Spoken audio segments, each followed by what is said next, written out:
Bismillah. Ya'lakum Allah wal malaikatu yusalluna la yatakallamun illa man Assalamualaikum warahmatullahi wabarakatuh. Alhamdulillahi rabbil alamin. Wassalatu wassalamu ala rasulillahil karim Sayyidina Muhammadin wa ala alihi wa ashabihi ajma'in. Allahumma la ilma lana illa ma 'allamtana innaka antal alimul hakim. Fa'allimna ma yanfa'una wa anfa'na bima 'allamtana. Allahumma ja'alna mimman yastami'una al-qawla fayattabi'una ahsanah. Wa la taj'alna mimman 'arada 'an dzikrik fa inna lahu ma'isyatan danka. Wa adkhilna fi ibadikas shalihin bi rahmatika ya arhamar rahimin. Ibu-ibu dan bapak-bapak jamaah Masjid Raya yang saya muliakan, alhamdulillah pada kesempatan malam hari ini kita bersama lagi untuk melanjutkan pengajian kita dalam materi tasawuf. Saya ingin mengulangi bahwa kitab yang kita baca yang berkaitan dengan materi ini adalah Ar-Risalah Al-Qushairiyah.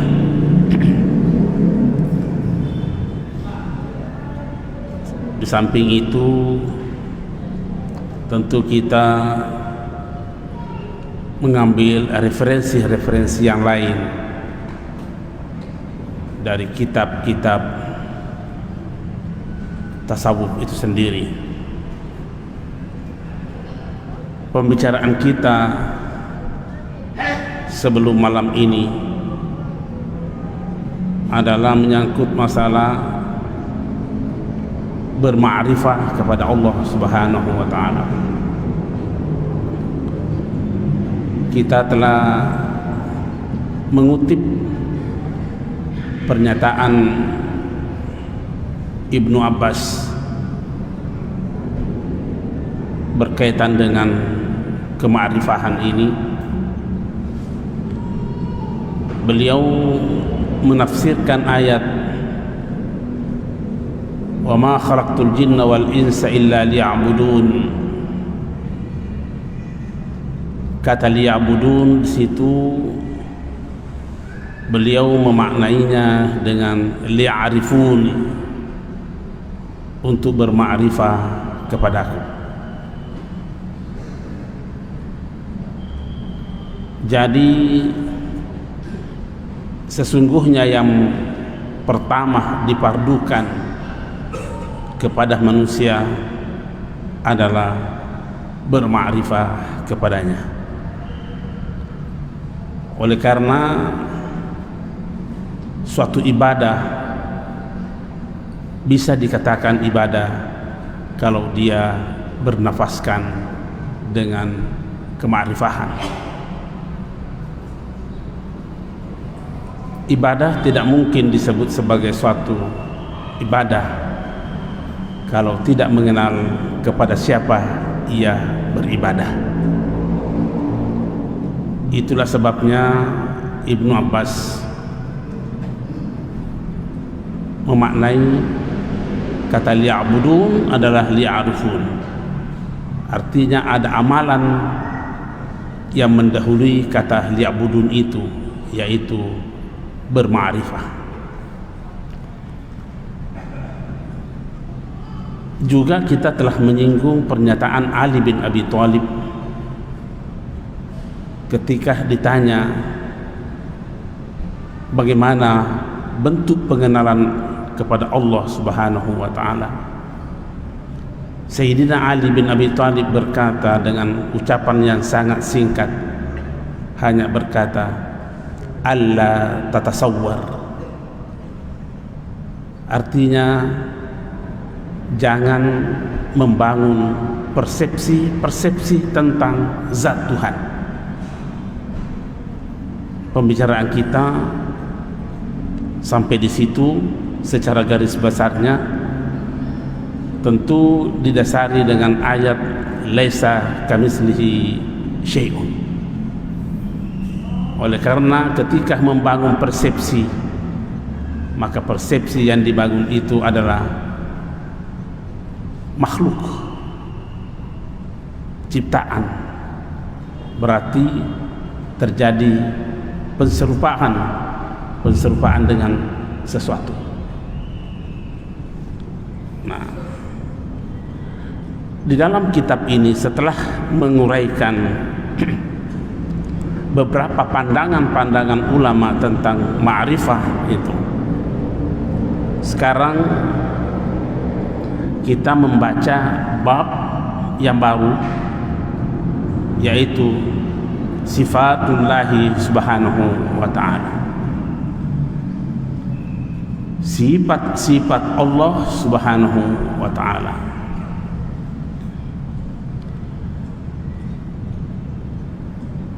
Ada hal yang mendasar yang harus kita ketahui lebih dulu ketika kita berbicara tentang sifat Allah,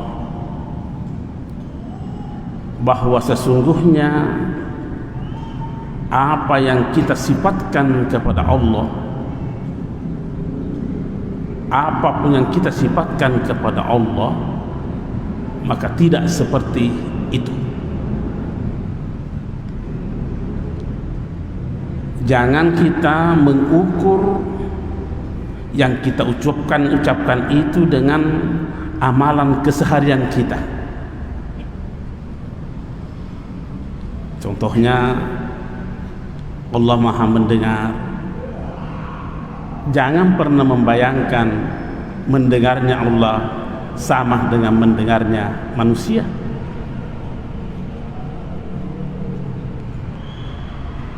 Kita membaca sifat-sifat Allah Maha mengetahui, jangan pernah membayangkan bahwa sifat mengetahuinya Allah sama dengan sifat mengetahuinya manusia.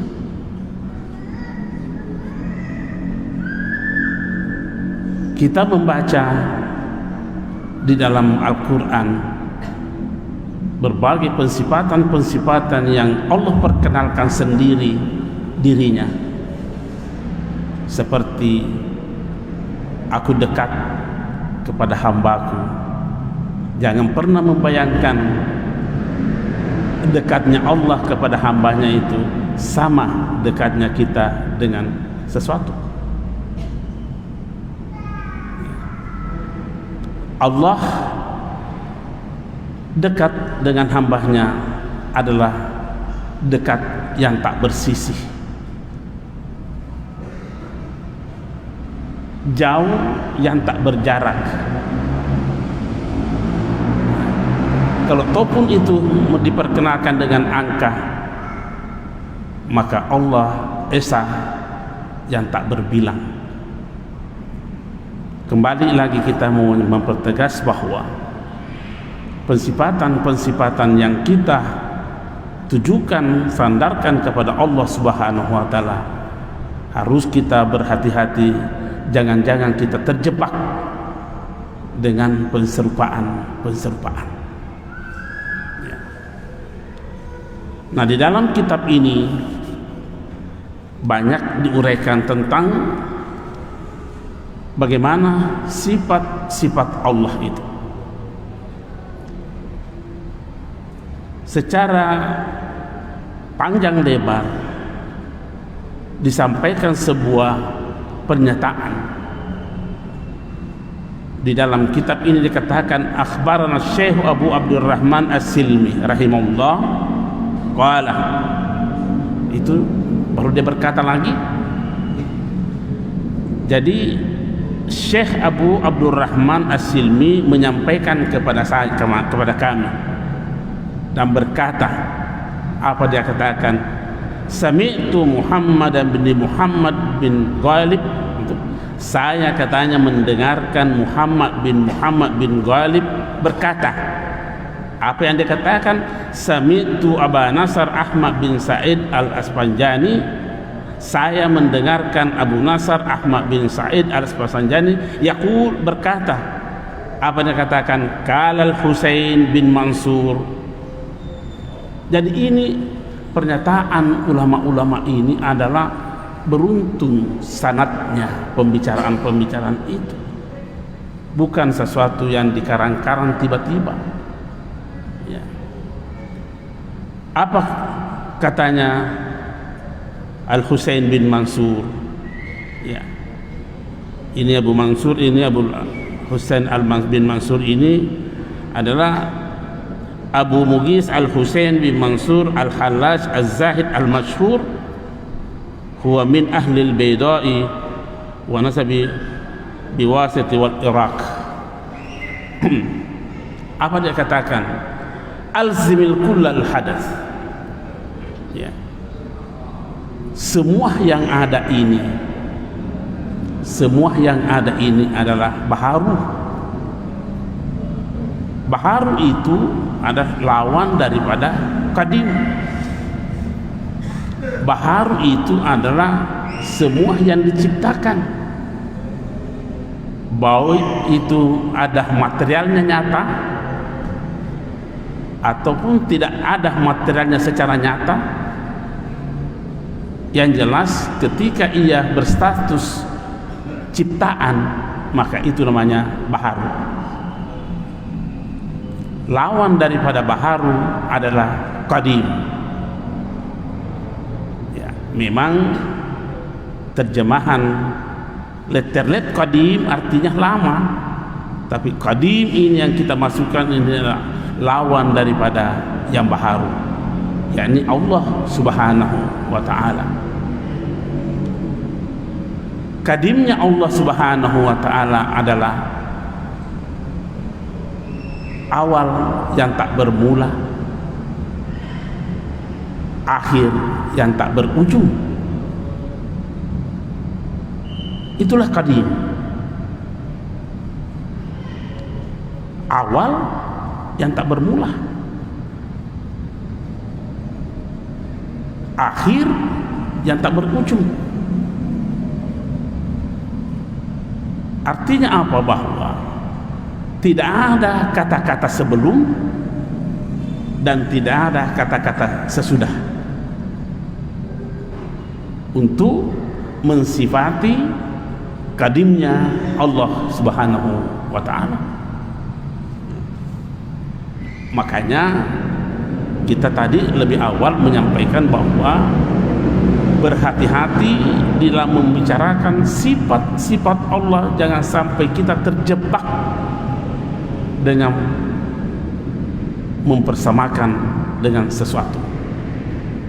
Dan banyak juga kita temukan Allah berfirman, Subhanallahi amma yasifun, Maha suci Allah dari seluruh apa yang disifatkan oleh mereka. Ya. Sekarang ini kan bulan Rajab, bulan Isra Mi'raj. Itu didahului ayat yang turun berkenaan dengan itu, Maha suci. Subhanalladzi, itu Subhanalladzi asra bi abdihi. Jangan pernah membayangkan memperjalankan itu sama kalau kita memperjalankan anak buah kita. Pokoknya jangan membuat persepsi Maha suci Allah dari apa yang ada di pikiran kita. Ya. Makanya Al-Husain bin Mansur berkata, al-sim kullal hadas li'anna al-qidam lahu, karena yang kadim itu memiliki sifat tersendiri yang tidak ada penserupaannya. Falladzi bil jismi zuhuruhu fal aradu yalzimuhu. Kalau ada yang memiliki materi, maka itu seharusnya bisa nampak, bisa nyata. Ini kunci. Ada materinya, makanya bisa nampak. Makanya akidahnya Ahlus Sunnah wal Jamaah itu adalah Allah Subhanahu wa ta'ala bukan mujassam. Bukan mujassam. Salah satu ciri-ciri kalau kita mengatakan mujassam, membuatkan fisik, kalau kita menunjukkan arah dan menunjukkan tempat. Ketika kita ada kata-kata tempat dan ada kata-kata arah, maka pada saat itu sekalipun kita tidak bilang, maka kita membuat Allah mujassam, berfisik. Dan itu tidak mungkin, mustahil. Ini pernyataan di dalam kitab ini. Nah, wallazi bil adati ijtima'uhu waquha tamassikuhu. Ya. Sesuatu yang membutuhkan alat untuk berkumpul, maka pasti ada perekatnya. Pasti ada perekatnya. Dan itulah yang mengokohkannya. Dan Allah maha suci dari itu. Al-qiyamu binafsi.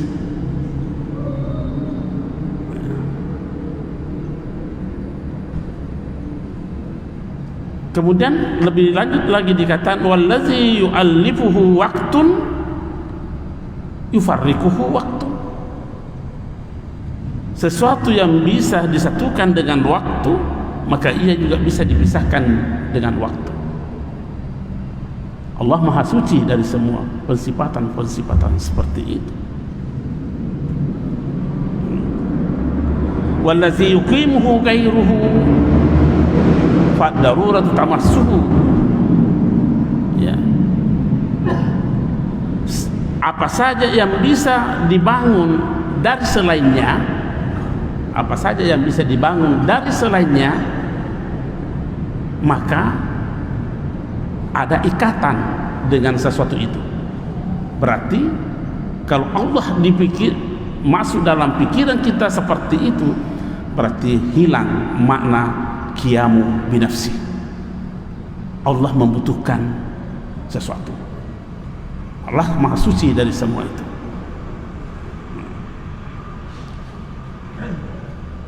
Lebih lanjut, karena ini akan berbicara tentang sifat. Dikat innahu subhanahu la yadullu fawqun. Subhanahu, sesungguhnya Allah itu maha suci. Kalau ada pensifatan kita tentang Allah bahwa Allah di atas, yakin bahwa di atas yang tidak ada yang meneduhinya, yang tidak ada meneduhinya. Kalau kita berkata Allah ada di bawah, yakin bahwa di bawahnya Allah itu tidak ada batas di bawahnya. Wala yuqabiluhu haddun, tidak ada yang bisa pembatasan yang membatasinya. Itulah tadi kita katakan bahwa kalau Allah berfirman di dalam Al-Quran, wa isa salaka ibadi anni fa inni qarib, jika engkau Muhammad ditanya oleh hambaku tentang aku, katakan bahwa aku dekat. Tapi kita ingat, dekatnya ini adalah dekat yang tak berjarak. Wah, seperti apa ini? Dekat yang tak berarah. Kembali kita mempertegas, begitu kita mengatakan ada arah dan ada jarak, maka pada saat itu kita membuat Tuhan mujassam. dan itu sudah keluar dari akidah Ahlus Sunnah wal Jamaah. Ada hadis saya catat di sini, ada hadis saya catat. Ini Sahih Bukhari.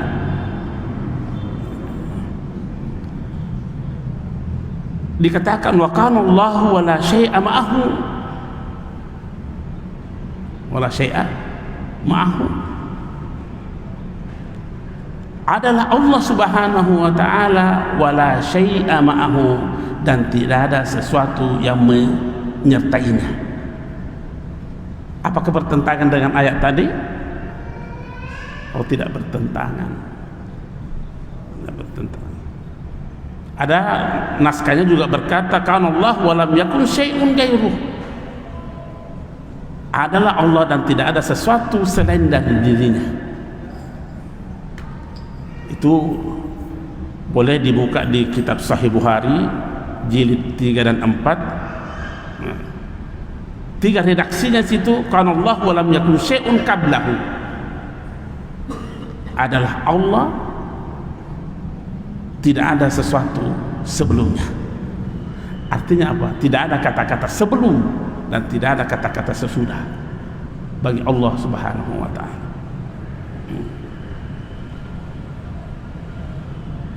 Di dalam kitab, ada kitab yang saya baca, namanya itu kitab Al-I'tiqadu ala Mazhabis Salaf Ahli Sunnah wal Jamaah.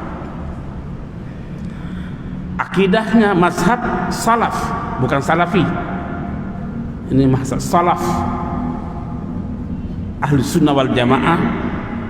Apa bunyinya kitab gitu? Allahu mawjudun bila jihatin wala makanin. Itu akidahnya. Allah itu ada bila jihad, tidak boleh kita tentukan arahnya, wala makanin, tanpa tempat. Karena itu kapan dia bertempat, maka dia adalah mujassam. Kapan berarah berarti dia mujassam. Kapan dia mujassam, maka sama dengan sesuatu. Sama dengan sesuatu. Arah itu kalau umpamanya saya bertanya kepada kita semua, di mana Ruslan? Kita akan menunjuk arah. Oh, ada di sebelah barat, di depan tak. Kita berkata di depan tak. Ya.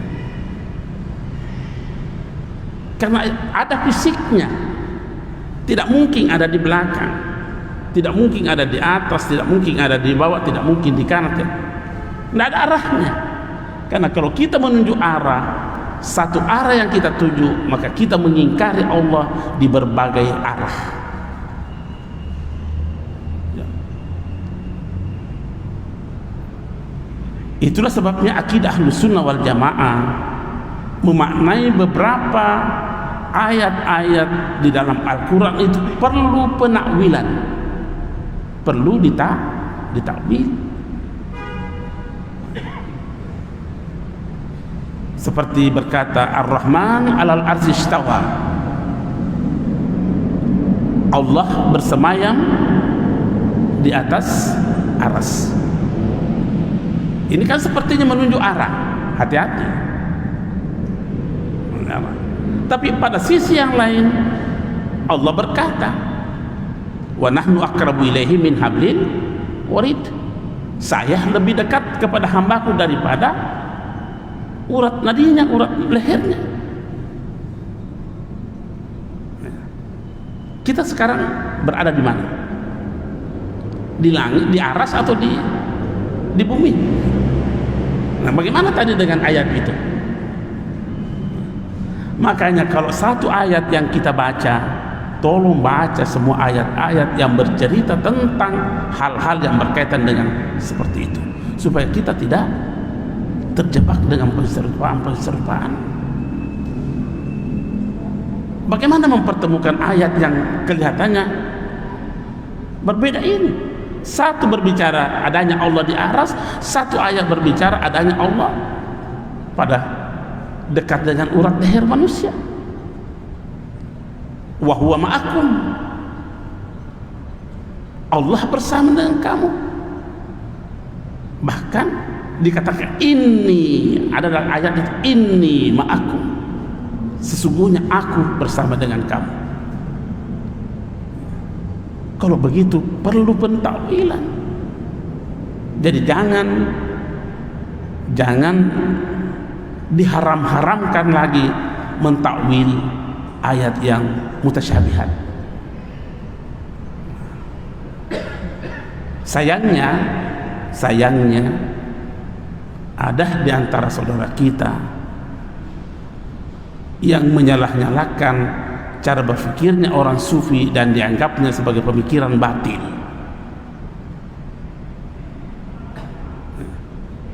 Bagaimana mempertemukan ayat-ayat seperti ini kalau bukan penakwilan?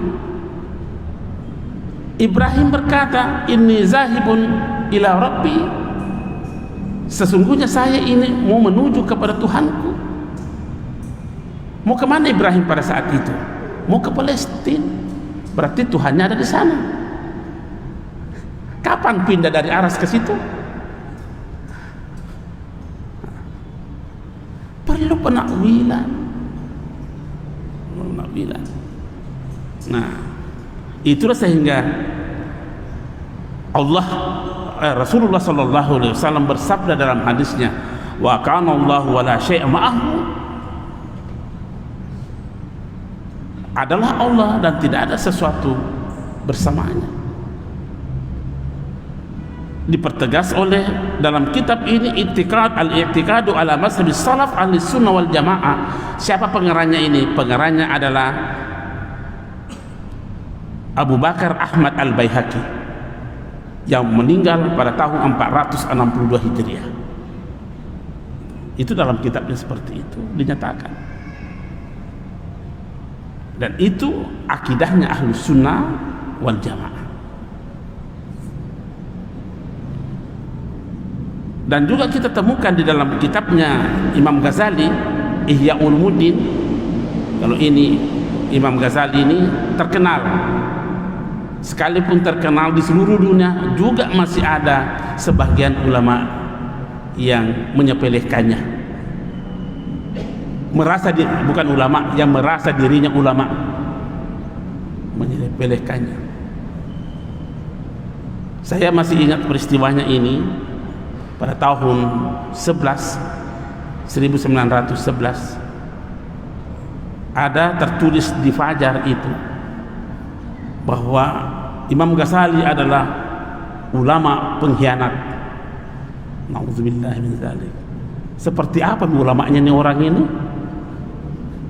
Akhirnya saya gelar itu pertemuan di Gerah Pena, mengundang siapa yang berkata begitu. Lucunya tidak mau hadir. Untuk apa kita mau membuat klarifikasi? Kenapa sampai mau bicara seperti itu? Inilah penyakitnya orang yang merasa dirinya ulama ini. Masih ingat tahun 1911 di situ? Ya. Memang kita sengaja mengundang untuk apa dia katakan? Apa beliau katakan dalam kitabnya? Ta'ala an yahwi makanun kama taqaddasa an yahuddahu zamanu. Maha suci Allah itu tidak diliputi dengan tempat. Kama taqaddasa an yahuddahu zamanu, sebagaimana Allah maha suci dibatasinya dengan waktu.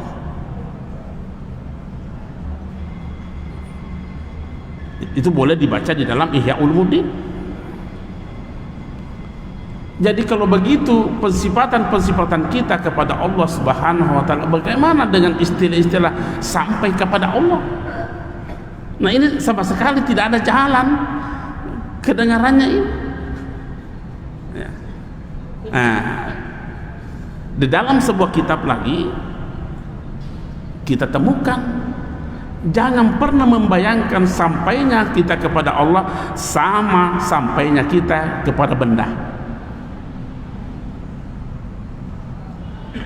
Saya menuju ke Masjid Raya, sampai ke Masjid Raya. Jangan bayangkan sampai seperti itu. Jangan juga membayangkan sampainya ilmu kita kepada yang pengetahuan kita kepada yang kita ketahui.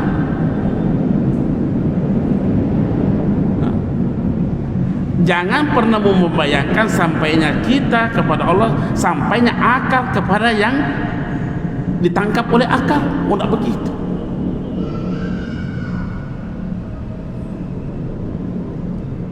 Jangan membayangkan sampainya angan-angan kita kepada yang kita hayalkan. Tidak begitu.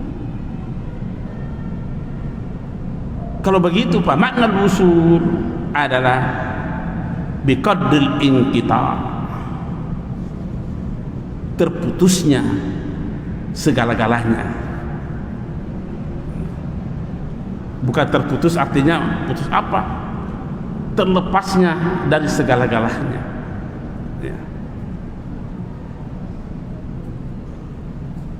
Bila kurbin, bukan karena dekatnya, dan bukan wala budin, bukan karena jauhnya, wala jihad, dan bukan arahnya, dan seterusnya dan seterusnya.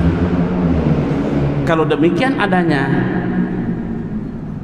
makanya dalam ilmu tasawuf itu diajarkan untuk memperbanyak zikir,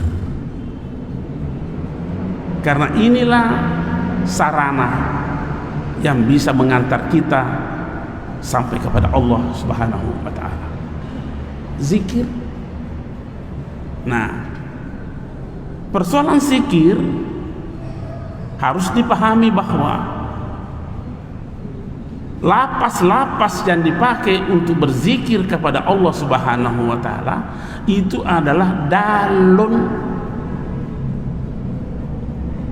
dalilun, al-madlulnya adalah Allah Subhanahu wa ta'ala.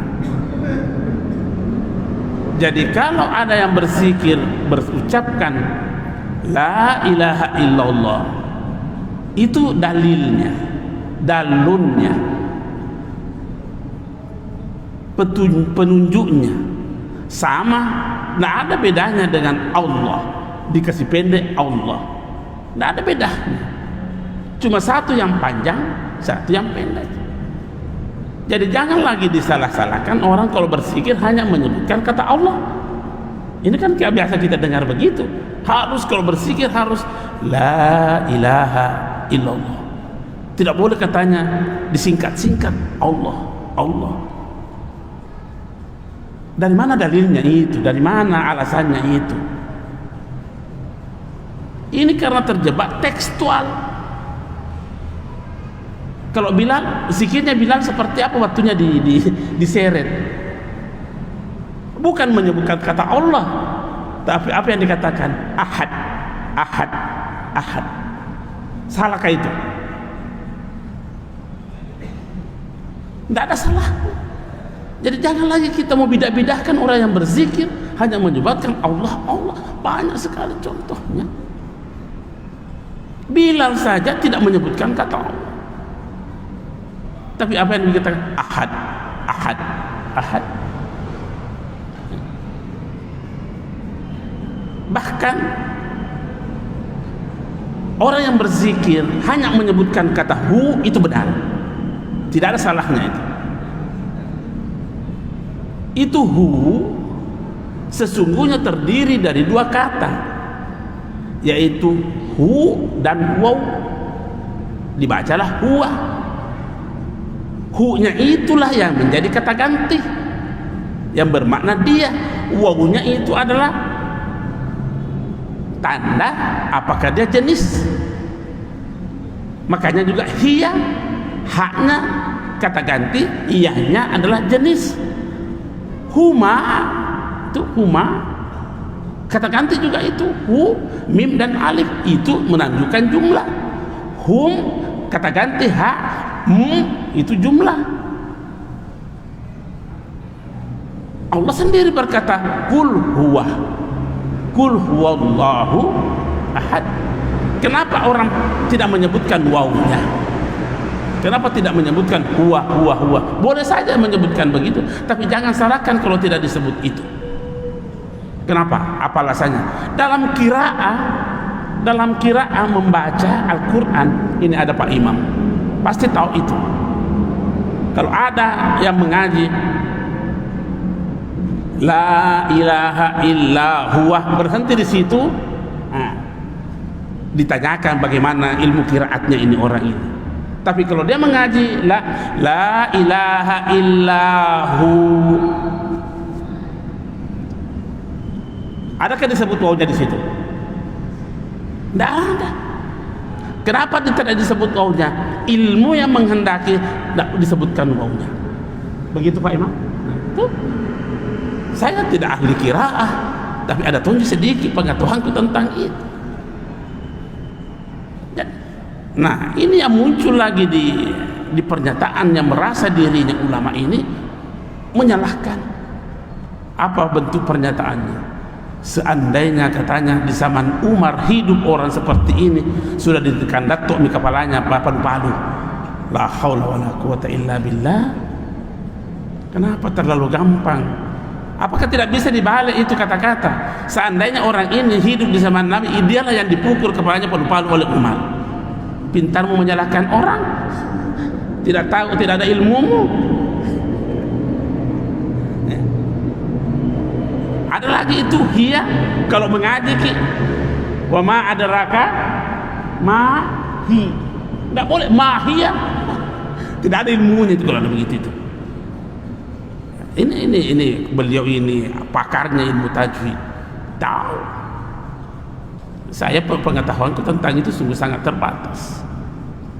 Tapi sekalipun terbatas ilmuku tentang qiraah begitu, saya tidak berani juga menyalahkan orang. Tapi jangan sampai mereka benar. Nah, apa yang mereka cari di dalam mengungkap zikir-zikir seperti itu? Itu sebuah bentuk ekspresi. Salahkah kalau saya meminta, umpamanya ilustrasinya begini, salahkah kalau saya berkata, wahai anakku, saya sekarang haus, berikan air minum pakai gelas? Tidak salah kan? Tapi kalau saya kata, nak, air, pendek toh? Nak, air, samakah, bedakah maknanya tadi ucapan yang panjang itu dengan ucapan yang pendek ini? Itu kan dahlul semua, tapi al-madlulnya cuma satu. Bahkan boleh muncul, saya tidak mengeluarkan lapas. Nah, di mana ada kamus yang kata sama dengan air? Adakah kamus bahasa apa tuh adalah air? Tapi anak saya paham dengan ucapan adalah air. Bedakah ucapan nak kasih ke air pakai gelas, mau kak minum, haus kak, panjang, dan itu tidak salah. Saya hanya menyebutkan pendek, nak air, bedakah?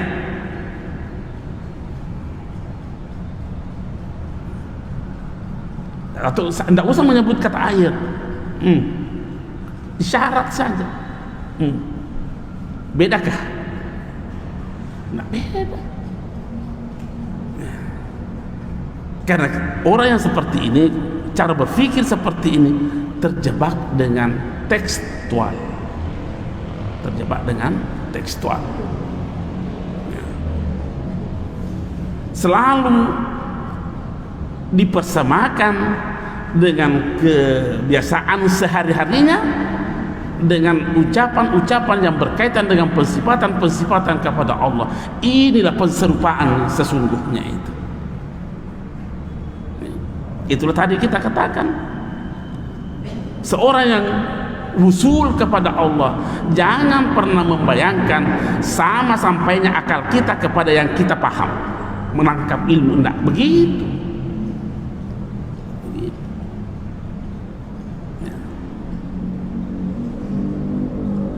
Makanya di dalam kitab ini sungguh sangat memberi kehati-hatian kepada kita ketika berbicara tentang sifat-sifat Allah.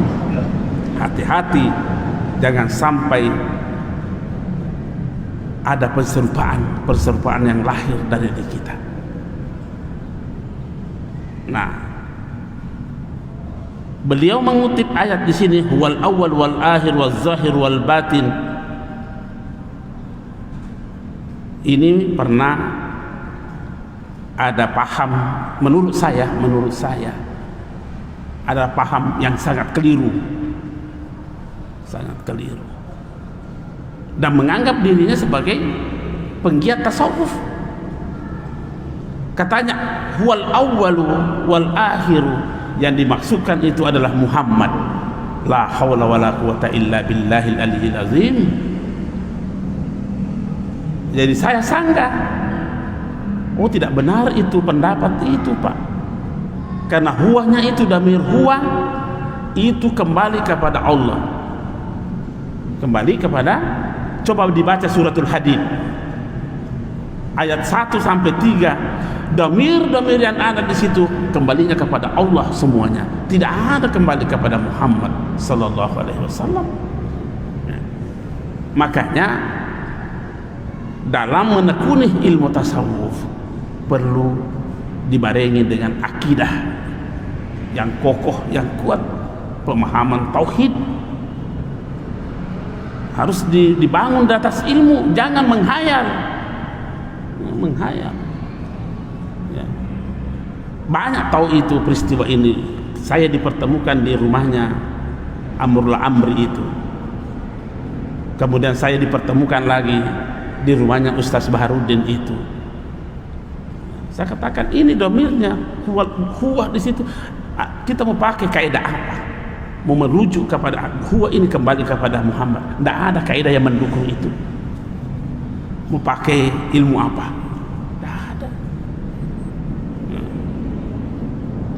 Nah, itulah tadi katakan huwal awwalu, dialah yang awal tapi tidak ada permulaannya. Wal akhir, dan dia akhir tapi tak berujung.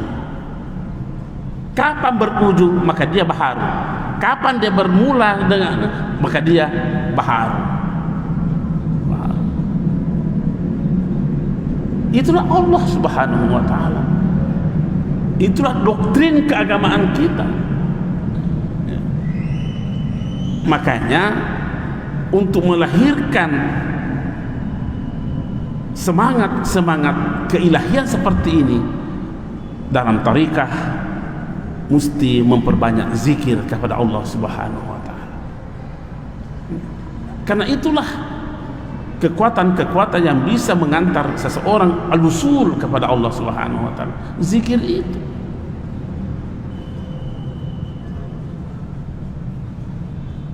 Jangan lagi dibenci-benci zikir itu.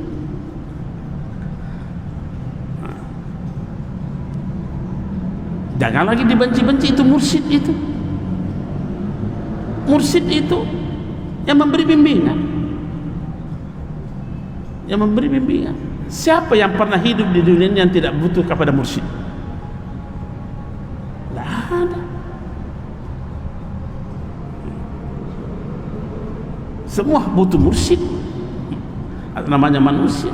Bahkan Imam Ghazali berkata, setinggi apapun ilmumu, butuh mursyid. Saya bukan ulama, tapi saya hanya mau mengambil kesimpulan, musik adalah syarat untuk hidup.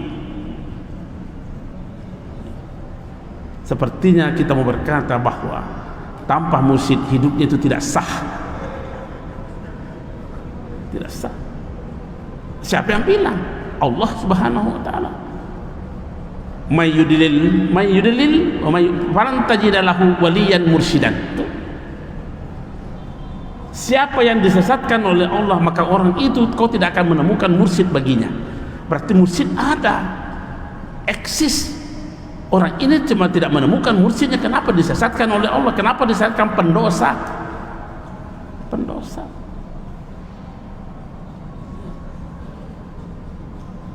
Sudah sampai waktunya. Nah, kalau sudah lagi 2 menit, kita cukupkan saja di sini dulu. Ya, insya Allah setelah ini kita akan berbicara tentang apa itu iman menurut kitab ini. Ya, menurut kitab ini. Sekian dan terima kasih. Lebih dan kurangnya saya mohon dimaafkan. Wallahu muwaffiq ila aqwamit thariq. Assalamualaikum warahmatullahi wabarakatuh.